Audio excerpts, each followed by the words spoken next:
Hey guys, and welcome back to another video here to help you with your sales journey. So today I want to actually cover something that's really kind of interesting. It came up in a live coaching session, and I kind of want to touch it a little bit more in detail here, especially with, these people coming in, especially doing these interviews, and I'm getting all different kinds of results. So I wanted to share this with you. So I get people who are cold callers and they are trying to transfer their skill over to an appointment setter, a high ticket appointment setter. Okay. Now, I want to be clear about a couple definitions. Okay. The first is cold caller. What is a cold caller? A cold caller is someone who is literally calling somebody out of the blue who has nothing to do with their system. Nothing. They don't know you. They've never taken a look into you. They have no idea you have their contact information, and it just somehow landed in your lap. Okay? They're also known as telemarketers. Next is appointment setters. Now, appointment setters are kind of, yeah, right? Appointment setters are like setters, but the thing is that they're doing mostly just regular appointments. This can be done mostly in corporate. This is kind of where you really see it. I don't like using appointment setters because you get the conflicting between an actual setter and someone who's literally like, okay, so can I schedule you in for Friday? Appointment setter, right? So appointment setter is more corporate versus setter. Um, Now, there is another terminology that is actually interesting because it means setter, but it's not setter. It's sales development rep, or SDR. SDR is the B2B equivalent of a setter. Okay. So if you see SDR, 9 out of 10, it's going to be a setter. If you see account executive, normally it's a closer. Okay. So today, the biggest thing is with setters. Now, setters, they are very similar to an appointment setter. A lot of people understand appointment setter a lot better than setter, like what a setter is. But setter is basically just that introductory level of a closer. Okay. Now, the biggest difference between a closer and a setter is what they close for. The setter will close for the commitment, the process of moving forward, and that they're going to commit to that.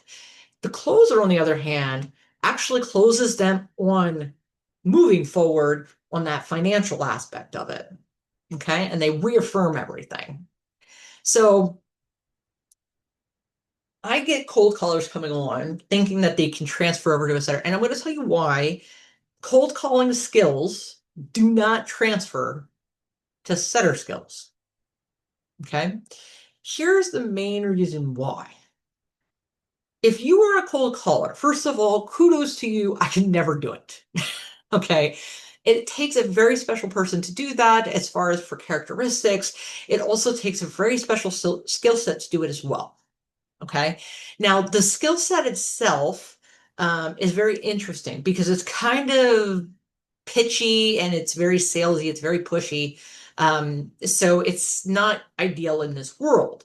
Cold callers typically will first introduce themselves and go right into a elevator pitch. An elevator pitch is a pitch that is very short and sweet about what you do in order for them to communicate and to inform you within the most smallest amount of time. Okay. That's typically what you hear from telemarketers when they call you, and nobody really likes that. Nobody does. So if you're a cold caller, that's the first thing you need to do. Don't pitch at the beginning of your call if you want to be a setter. Okay, that's the first thing.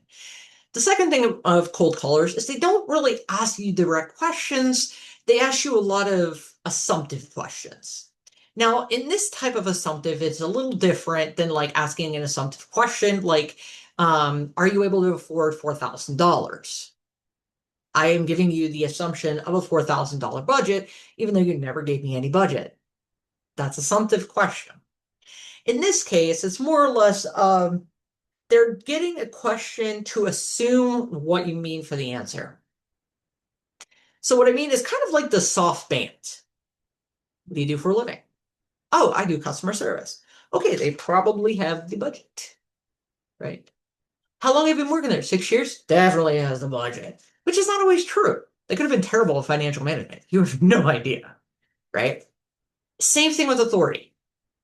But they just kind of assume it's you, it's not somebody else, unless it's like home improvements, something that it's more common to have somebody else involved. Then they'll probe a little bit more, but it's not very deep. It's just a lot of surface level. And as far as needs, okay, so have you wanted to make money online? Yes? Okay, they got the need. See, it doesn't go very far. So then by the time that they actually set the appointment, one thing you'll know is a lot of them won't close. And then they wonder why.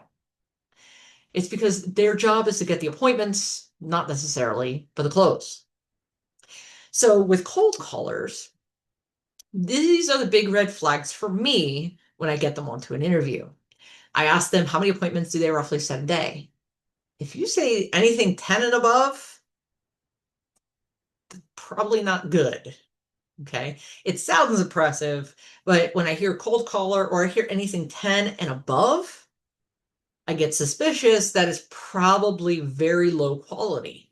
Because you can set a lot of appointments at low quality, but the higher the quality, the less you're going to get because you're doing more of the filtration system.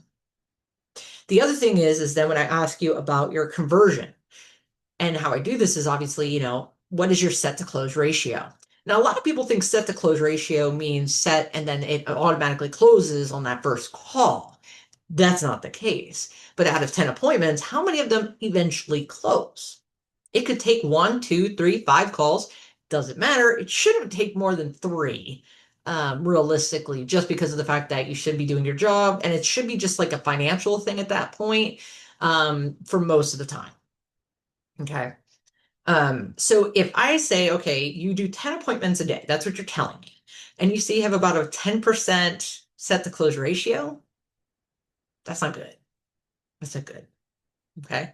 Now, of course, the numbers also don't really help if you say 3, because then that means almost none of them close, and you're lucky to get 1 to close. Okay. So that's one real fact that I really take a look into and how I interpret it, especially when I hear that. Now, here's another interesting dilemma. If you're going to be a person on an interview, don't blame the closer. Okay. It could be their fault. It could be, right? But if you're going to say it's a closer's fault, you better also have some examples. And they better be qualified ones. Because if you can't say like, yeah, they had their credit card ready to go, they were confirmed, all this other stuff, and they just couldn't close it can go in either side. So now it just sounds like you're throwing your partner under the bus versus taking responsibility for your own actions. There was actually a person that said, oh, I said about 10 a day. Not one of them closed. Why? Why did none of them close? Oh, well, the closer was sucky. That's very unlikely. Even the worst closer in the world will get something. Okay. So it's highly unlikely that closer will get none, especially if you're sending them 10. So that's another red flag for me.